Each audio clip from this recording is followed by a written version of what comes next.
조세 전가 및 귀착이라는 게 실질적으로 이루어지는 거냐? 그리고 세율도 2배에 해당하는 세율을 적용받죠. 세부담 상한도 150%가 아니고 300%. 그리고 세액공제도 없죠. 그러면 결국에는 뇌물은 안 나온다는 얘기예요, 시장에. 사실 크게 방법이 없어요.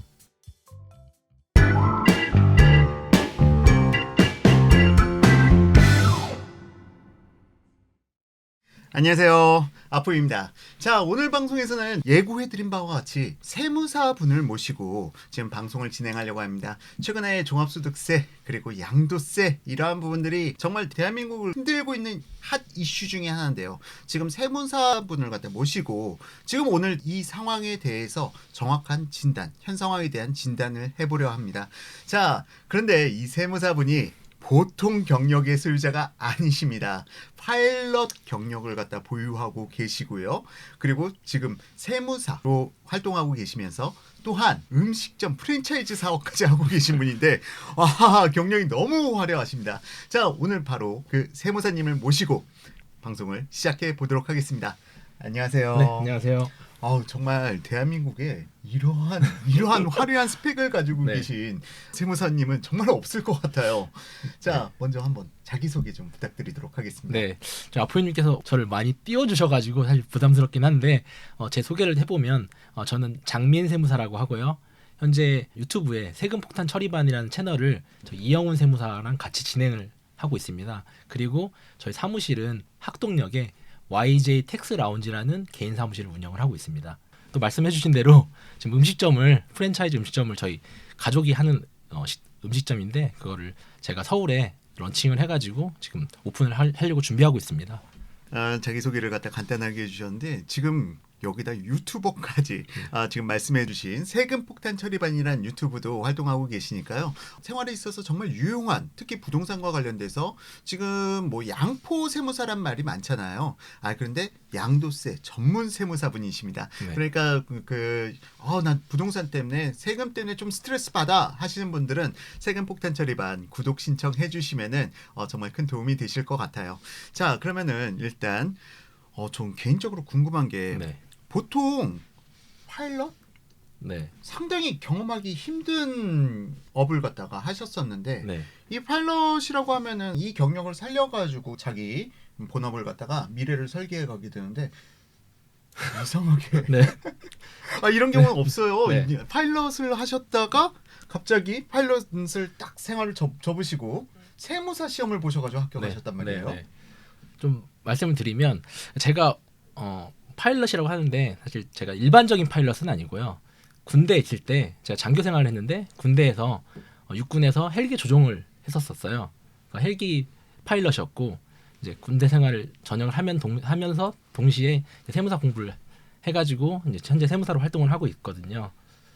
제가 군 생활을 하면서 이제 원래는 제가 군인이 꿈이 아니었고 사실 파일럿이 되는 게 목표여가지고 군대 들어가서 임관을 하고 나서도 원래 보병이었는데 전과를 해가지고 헬기를 탔었거든요. 조종을 하면서 제가 훈련을 참가한 적이 있는데 사고 나는 거를 제 눈으로 목격을 좀 했었거든요. 아니, 헬기 사고는 그건 인명사고로. 그렇죠, 인명사고죠. 아. 네. 그래서 정말 내가 하는 일이 물론 국가를 위해서 하는 일이지만 정말 내가 이렇게 위험을 감수하면서까지 과연 내가 할 수 있을까라는 생각을 하면서 좀 다른 쪽으로 좀 전직을 해봐야겠다. 예. 네, 그래서 이렇게까지 또 됐네요. 자, 아포유가 여러분들께 방송에서 말씀드렸다시피 현 정부에서는 지금 늘어난 조세, 이 늘어난 조세는 조세의 정가 및 귀착에 따라서 누군가에게는 정가되고 이 정가되는 것이 결국은 정가 과정을 통해서 귀착이 되면서 이 귀착된 세금이 바로 양도세, 최종 매수자에게 정가되고 혹은 또한 임차인에게 정가된다. 종부세라는 부분 임차인에게 정가될 것이고 양도세라는 부분 매수인에게 정가될 것이다 하고 여러분들께 늘 말씀드렸는데 여기서 이제 좀 식은땀이 나는데요. 자, 세무사님 네. 입장에서는 이 조세의 정가 및 귀착에 대해서 어떤 입장을 가지고 계신지, 현 네. 정부가 정말로 이 조세라는 부분으로 인해서 주택 가격 상승에 영향을 미쳤다는 저희 주장에 대해서는 어떤 의견을 가지고 계신지 좀 무섭습니다만 들어보도록 하겠습니다. 네, 저도 군대 생활을 하기 전에는 저도 대학교에서 경영학을 전공했었기 때문에 네, 교양 과목으로 예. 경영을 저도 당연히 들었었죠. 예, 경제학. 네, 예. 경제학 원론을 경제학 원론에 조세 및 조세의 정가 및 귀착이라는 부분이 나와요. 맞아요. 네, 네. 그래서 사실 저는 이론적으로는 알고 있었는데 그걸 막상 세무사로서 저는 이제 납세자분들을 피부로 접하다 보니까 그분들하고 이제 대화를 하면서 과연 이 조세의 정가 및 귀착이라는 게 실질적으로 이루어지는 거냐라고 봤을 때 사실상 그게 맞는 얘기였었어요. 왜냐하면요. 다주택자분들이 저희 사무실에 상담을 오시는 이유가 이제 종부세 부담이 많아지기 때문에 그거를 해소하기 위해서 그러면 내가 가지고 있는 집을 팔아야겠다 그런 생각을 가지시고 그러면 팔게 됐을 때 내가 내야 될 양도세가 얼마인지 그거에 대해서 궁금하실 거잖아요. 그래서 예. 저희 사무실에 양도세 계산하러 오시는데 막상 양도세 계산해 보면 다주택자들은 중과라는 게 있잖아요. 그렇죠. 네, 세율도 20% 30% 중과가 되고 또 오래 보유하고 있으면 공제해주는 장기 보유 투표공제도 공제가 안 되기 때문에 예. 세부담이 엄청나거든요. 그러면 양도를 할 수가 없고 그러면 선택은 두 가지죠. 증여를 하거나 또는 보유를 해야 되는데 증여 같은 경우는 또 작년에 증여 취득세율이 개정이 되면서 조정 대상 지역에 3억 원 이상 공시가격 3억 원 이상 주택을 증여한 경우에는 취득세가 12%까지 올라가거든요. 그렇죠. 네. 그러면 증여를 못 하게 되고 그러면 결국에는 보유를 할 수밖에 없는데 납세자 선택은 그래 근데 보유를 한다. 그랬을 때 당장 내야 될 종부세 부담은 어떻게 할 거냐? 그러면 내가 원래 벌던 그런 소득이 뭐 크게 변하지 않는 이상 예. 다른 데서 소득을 일으켜 가지고 세금을 내야 되잖아요. 그렇죠. 네. 그러면 결국에는 지금 전세로 있는 거 월세 받겠다. 음. 그리고 전세 보증금을 더 올리겠다라고 말씀을 하시게 돼요. 예. 결국 늘어난 종부세가 세입자에게 전가되는 부분에 대해서 실질적으로 세무 상담을 갖다 진행하시면서 느끼신 부분을 말씀해 주셨고요. 정말 그런데 의외로 놀라운 점이 아포유가 이 조세의 정가 및 귀착에 대해서 많은 분들에게 설명을 드림에 있어서 많은 분들이 조세의 정가 및 귀착 경제학 원론을 갖다 읽어보신 분들은 대부분 다 알고 계세요. 경제학과 출신이라든지 아니면 인문계 계열에 계신 분들은 많이 알고 계시는데도 불구하고 교과서에서 배운 내용을 갖다가 실생활에서 접하지를 못하다 보니까 이러한 부분들이 실무를 하는 사람들 입장에서만 좀 느껴지게 되는 것 같습니다. 사실 양도세라는 것도 지난 이전 정부에서 갑자기 조정 대상 지역을 갖다가 선정하면서 분양권에 대한 양도세가 갑자기 쑥 늘어난 적이 있었어요. 그 시기에 근데 갑자기 여러분들 프리미엄 아파트 분양권 프리미엄이 갑자기 1억 2억 하던 게 4억대로 올라가고 3억 4억 하던 게 갑자기 7, 8억으로 올라가고 그 계기가 바로 사실은 그 양도세 증가분이 바로 그 분양권 거래가에 반영되면서 나타났던 현상을 갖다가 직접 제가 현장에서 목격해 봤었거든요. 그렇기 때문에 이런 늘어난 조세가 물론 지금 주택가격 폭등에 대해서 분명 현 그 유동성의 장세에 대해서는 부정하지 않습니다만 이 유동성인 장세 플러스 알파 늘어난 조세가 시장에 상당히 막강한 영향을 미쳤다는 것은 부정하기 어려울 것 같습니다. 잠깐 초대를 하고 나서 제가 말을 자꾸 하면 안 되는데 정말 죄송합니다. 네, 아닙니다. 자, 그러면은 지금 이렇게 강화된 종부세로 인해서 시장에 지금 매도를 진행할 다주택자들 네. 지금 현 정부에서는 그걸 노리는 것 같아요. 지금 종부세 이거 너희들이 견딜 수 있겠어? 자, 팔아. 라고 지금 압박을 하는 것 같은데 이에 대해서 지금 현장에서 경험해 보신 바로는 어떻습니까? 다주택자분들이 매물을 내놓을까요? 제가 아까도 말씀드렸듯이 다주택자분들의 선택지가 사실 없어요. 그러니까 저희가 그렇죠. 저희한테 상담을 오시는 분들 납세자분들 입장에서도 저희한테 뭔가 솔루션을 바라고 오시는데 저희가 해드릴 수 있는 말도 사실 특별한 게 없기 때문에 저희도 좀 답답한 상황이에요. 저희도. 자, 어쨌든 지금 말씀을 들어보니까 지금 사실상 선택의 폭이 없다라고 말씀해 주셨는데 자, 그런데 최근에 보게 되면은 지금 작년에 임대사업자 강제 말소 조치로 인해서 지금 억지로 다주택자고 분류되신 분들이 많이 생겨나신 것 같아요. 그러고 나서 뭐 종부세가 지금 뭐 몇십 배가 올랐다라는 분들도 계시고요. 자, 그런데 이런 분들이 지금 현 정부의 종부세에 대해서 유연 청구 소송을 갖다 준비 중에 계세요. 네. 자, 이 부분에 대해서 세무사님의 입장에서 보셨을 때는 지금 이 유연 청구 소송에 대해서 어떻게 진행될 것 같은지 한번 소견을 부탁드리도록 하겠습니다. 네. 위헌 청구 소송의 이유가 몇 가지가 있는데요. 뭐 대표적으로 뭐 이중과세다, 그리고 조세 법률주의에 위배된다, 그리고 조세 평등주의에 위배가 된다. 뭐 이런 논거들이 있는데요. 제가 봤을 때는 가장 문제가 되는 부분이 조세 평등주의 위반이 아닐까라는 생각을 해요. 아, 조세 평등주의. 네, 그러니까 뭐 이중과세 문제에 있어서는 종부세 계산 과정에서 예. 지방세 부분은 이중과세 조정을 해주는 장치가 있거든요. 그렇죠. 네. 그리고 조세 법률주의라는 거는 뭐 종부세 시행령에 뭐 대통령령을 통해서 규정을 하기 때문에 이게 조세 법률주의 위반이 된다. 뭐 그렇게 말씀을 하시는데 사실 이거는 논거가 좀 제가 봤을 때는 좀 논거가 좀 취약한 것 같고요. 예. 근데 실무적으로 이제 종부세 계산을 해보면 조세 평등주의 위반이 가장 문제가 되는 것 같아요. 왜냐하면 제가 가정을 한번 해볼게요. 어떤 사람이 집을 한 채를 가지고 있는 사람이 있고요. 서울에 집을 한 채를 가지고 있습니다. 그 주택의 공시가격은 12억이고요. 그리고 다른 사람은 서울에 집이 두 채가 있는데요. 그 두 채의 공시가격 합계액이 12억이라고 예. 가정을 할게요. 그러면 이 상황에서 이 사람들의 이 두 사람의 종부세 계산을 할 때요.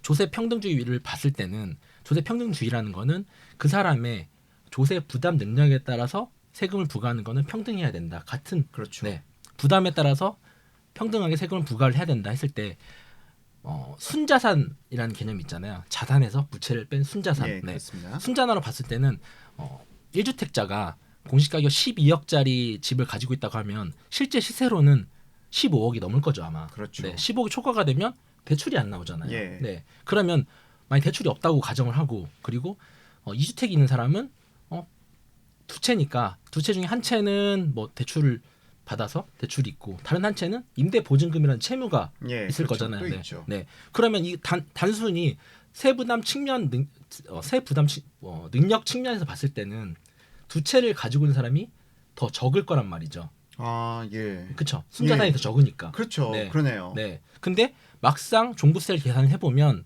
세부담 차이가 너무 많이 발생을 하는 거죠. 왜냐하면 맞습니다.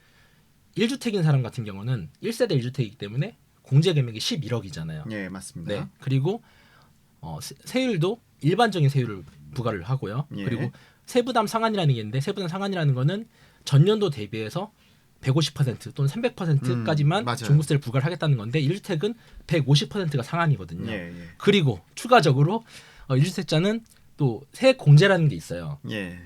장기 보유 그리고 장기보유 특별 네, 공제라든지. 장기 보유하고 또 고령자 예, 같은 고령자. 경우는 네, 예. 최대 80%까지 공제를 해주기 때문에 사실 세부담이 많이 적거든요. 예. 근데 그와 반면에 똑같은 공시가격 12억이지만 2주택인 경우에는 공제 금액도 11억이 아니고 6억밖에 공제가 안 되고요. 맞습니다. 그리고 세율도 중과가 적용돼서 일반적인 세율이 아니고 2배에 해당하는 세율을 적용받죠. 예, 1.6%. 네. 그리고 세부담 상한도 150%가 아니고 300%.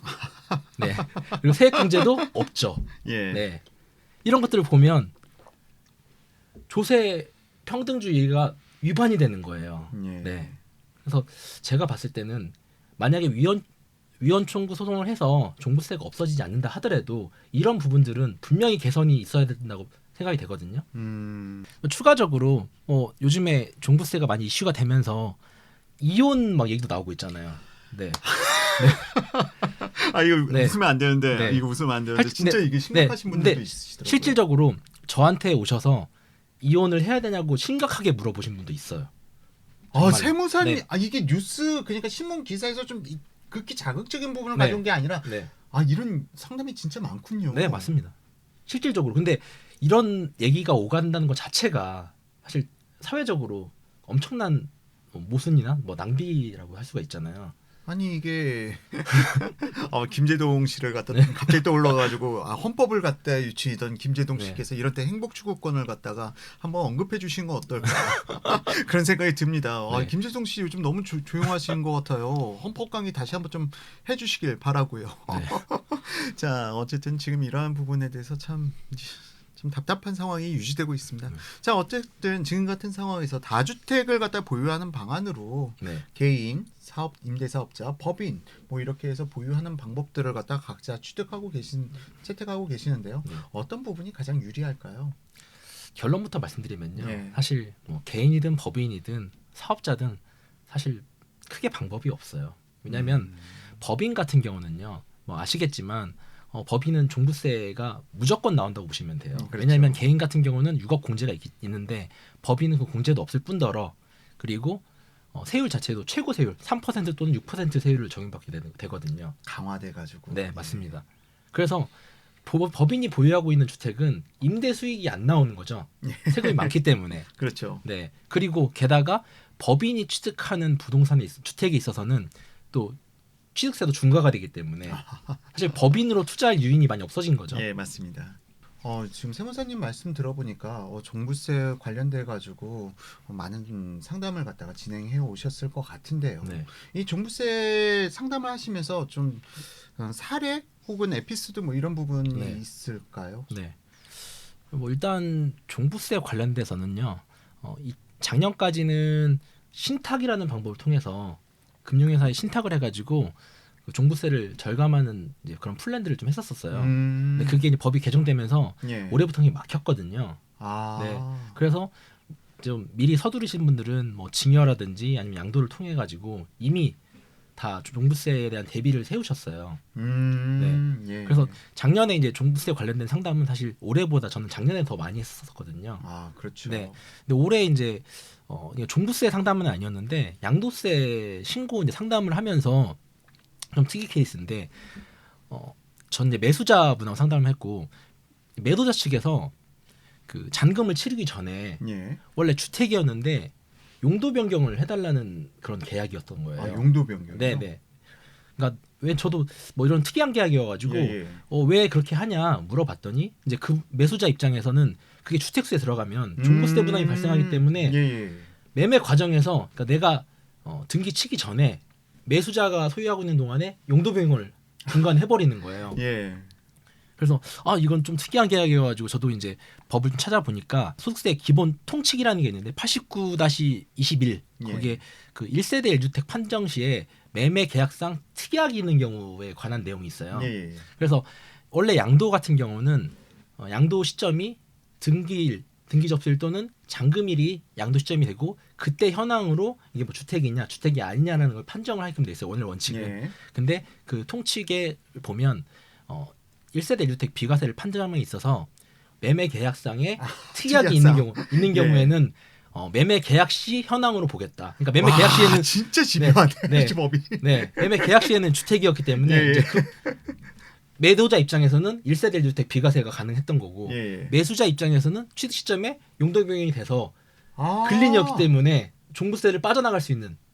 이제 이해가 됐어요. 네, 매도인은 또 이로 인한 세제 네. 혜택을 받고 매수인 입장에서는 또 주택이 아닌 혜택을 받고. 네네. 이런 네. 이런 스킬도 있군요. 네네. 야, 참 이런 스킬은 정말 현업에 계신 분 아니면은 공개해드리기 쉽지 않은 스킬을 갖다가 네. 말씀해 주셨습니다. 네.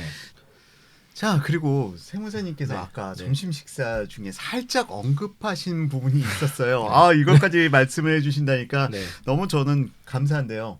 지금 다주택자로 좀 주택을 늘려가고 싶은데 네. 이 종부세 때문에 너무 부담이 된다. 근데 이걸 갖다 살짝 회피할 수 있는 팁이 있다라고 해가지고 이걸 네. 공개해 주신다고 하셨는데요. 네.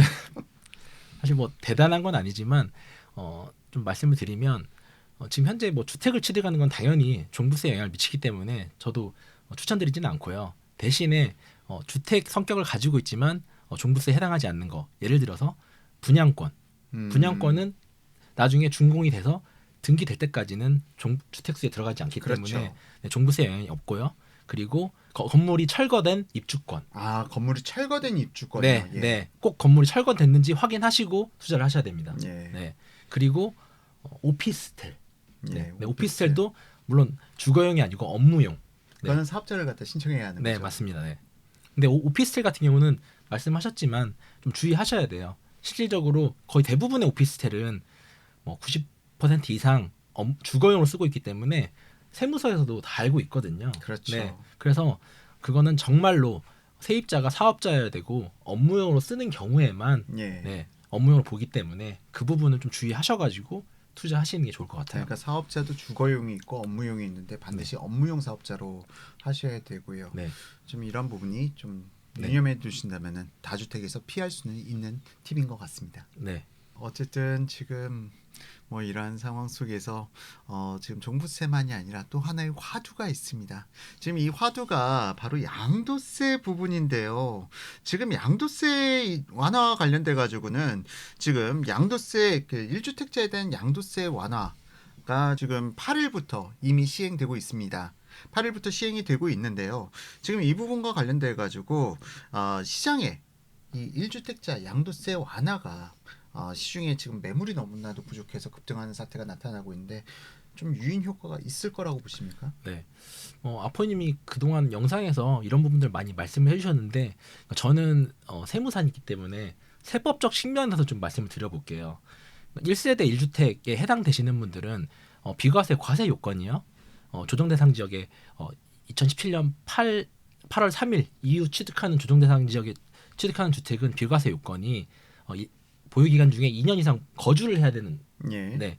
조건이 있거든요. 따라서 1세대 1주택 비과세 기준이 높아진다 해서 비과세를 받으려는 분들은 사실 실거주자라고 볼 수밖에 없어요. 그리고 그렇죠.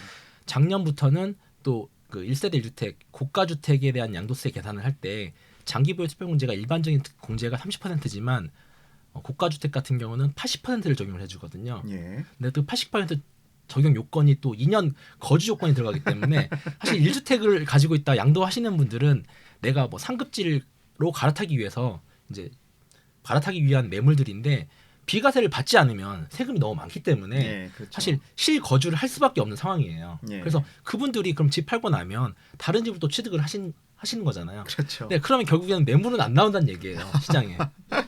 맞습니다. 네. 자, 어쨌든 1주택자 양도세 완화와 관련돼 가지고는 세법적으로 잘 풀어서 말씀을 해주셨고요.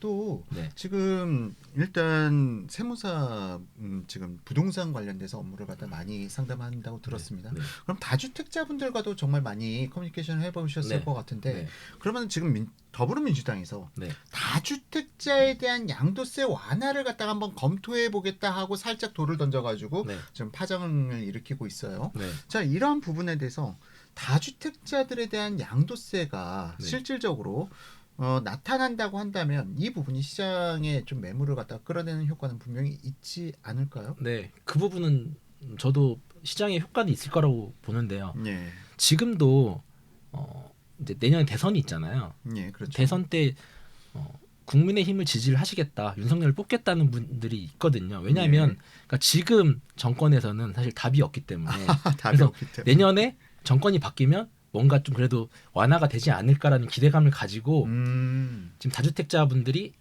매매를 하지 않고 보유를 하고 계시거든요. 예, 근데 뭐 정권이 안 바뀌더라도 그렇게 양도세를 완화를 시켜주면 그런 분들은 매물을 좀 내보낼 수 있거든요. 출애를 할 수가 있거든요. 네. 그리고 다주택자분들 중에서도 내가 거주하고 있는 주택은 뭐 교육이나 이런 것들 때문에 이사를 가고 싶어 하시는 분들이 있어요. 예, 맞습니다. 네, 네. 근데 내가 다른 주택 때문에 이걸 팔게 되면 너무 세금이 많이 나오는 거예요. 그래서 이사를 못 하시거든요. 그래서 그러면 좀 상대적으로 가치가 떨어지는 물건들을 미리 정리를 한 다음에 예, 그 다음에 이제 비과세를 받아서 이전하시려는 분들이 분명히 있어요. 예. 네. 그래서 그런 분들은 양도세 완화를 해주시면 자기가 가지고 있던 보유하고 있던 매물들을 좀 내놓지 않을까. 예. 네. 오늘은 지금 부동산에 대해서 이야기를 나누고 있습니다. 근데 부동산 외적으로도 한번 좀 네. 질문을 갖다 이어 나가봐도 될까요? 네네. 지금 프랜차이즈를 갖다 개업하시려고 네. 지금 준비 중이시라고요. 네네. 그건 어떤 업종인가요? 사실 뭐 거창하게 좀 말씀을 해주셨는데 사실 제가 뭐 그 프랜차이즈 식당을 통해서 뭔가 제 개인적인 뭐 소득을 좀 사실 늘리는 것보다는 예. 그러니까 저희 가족 사업이기 때문에 제가 그걸 좀 사업을 키워보고 싶은 마음에 제가 이제 좀 투자를 해서 식당을 운영을 하는 거거든요. 야. 네. 뭐 기회를 주셨으니까 간단히 좀 말씀을 드리면 이제 업종은 돼지 곱창. 돼지곱창이요. 제가 서울에 와 보니까 돼지 곱창을 많이 드시진 않더라고요. 제가 네. 사실은 대구에서 분양 현장이 있었는데 네. 대구에서 수성모 쪽에 그 막창 골목이 있어요. 네네네. 그래가지고 거기서 막창을 처음 돼지 막창을 갖다 처음 네, 먹어봤는데 네. 너무 맛있어가지고 아니 서울에는 왜 이런 게 없을까라는 생각을 갖다 해가지고 대구 갈 때마다 사실은 그 막창 골목을 갖다 찾았던 기억이 있습니다.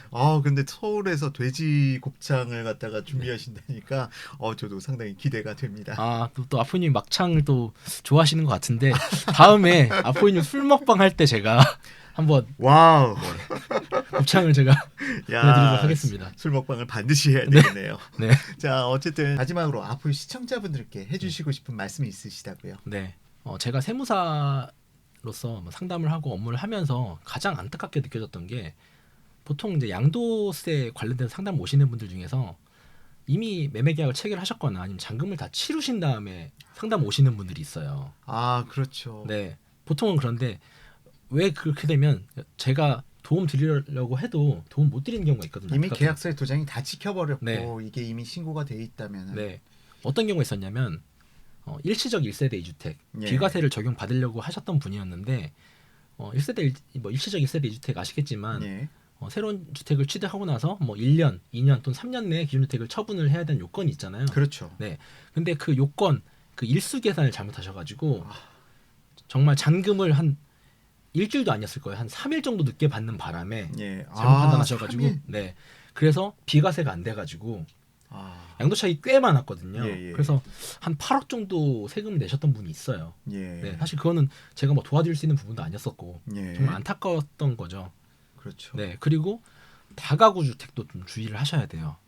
다가구 주택이 건축법상이랑 세법상을 보면 주거로 사용하는 층수가 3층 이하여야 예, 되고 그렇죠. 네. 뭐 가구 수도 19가구 이하. 예. 주거 사용하는 바닥 면적이 660제곱미터 이하인 경우에만 다가구 주택이고 그 요건에 벗어나는 경우에는 예를 들어서 다가구 주택인데 옥탑으로 불법 건축물을 해서 예. 네. 그런 경우 저도 네네네. 봤어요. 4층에 이제 옥탑이 있는 경우. 예, 예. 네, 예. 그런 경우는 건축물 대장상에는 다가구 주택인데 세법상 양도세 계산할 때는 다세대로 판정이 돼가지고 네. 그런 사례가 정말 있군요. 네, 전 네. 이야기만 들었었는데. 그러니까 비과세를 못 받는 것도 못 받는 거지만 그럼 다세대라고 하면 하나하나 호실 하나하나가 하나의 주택수로 다 계산이 되는 거예요. 하나씩. 와, 갑자기 폭탄이 쏟아지는 네. 수가 그래서 있군요. 2주택, 3주택 이상이 되기 때문에 예. 또 중과를 받아서 세금 음, 차이가 어마어마하게 발생을 하거든요. 그렇죠. 네.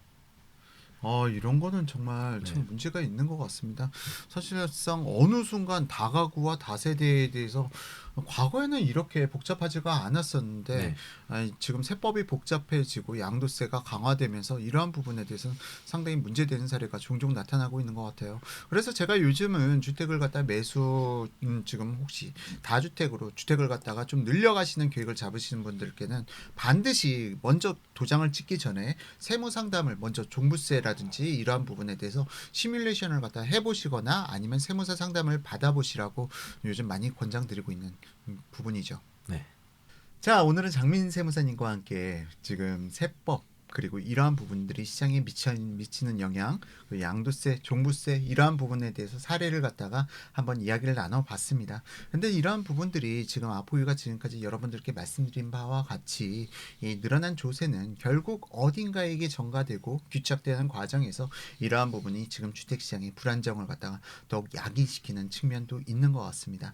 자, 오늘 정말 나와주셔서 너무나도 감사드리고요. 네, 감사합니다. 오늘 제가 세무사님을 통해서 네. 많이 배운 하루가 된 것 같습니다. 네. 정말 시청자분들께도 많은 정보 제공해 주셔서 너무나도 감사드리고요. 네.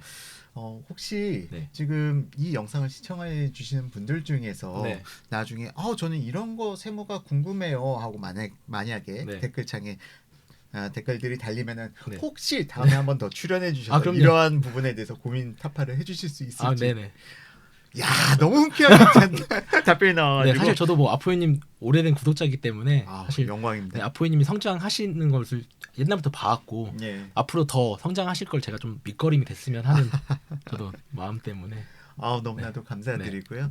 혹시 세무와 관련돼 가지고 이거는 너무 내가 좀 잘 모르겠다, 좀 이해가 어렵다 싶은 부분에 대해서 혹시 댓글창에 남겨주시면요, 나중에 또 한번 모시고 그 부분을 주제로 한번 방송을 진행해 보도록 하겠습니다. 자, 오늘 함께 해주신 여러분들께 진심으로 감사드리고요. 오늘 나와주신 장민세무사님께서 진행하시는 유튜브 세금 폭탄 처리반에 대해서도 많은 애정과 관심 부탁드립니다. 지금까지 함께 해주신 여러분들께 감사드립니다. 네, 감사합니다.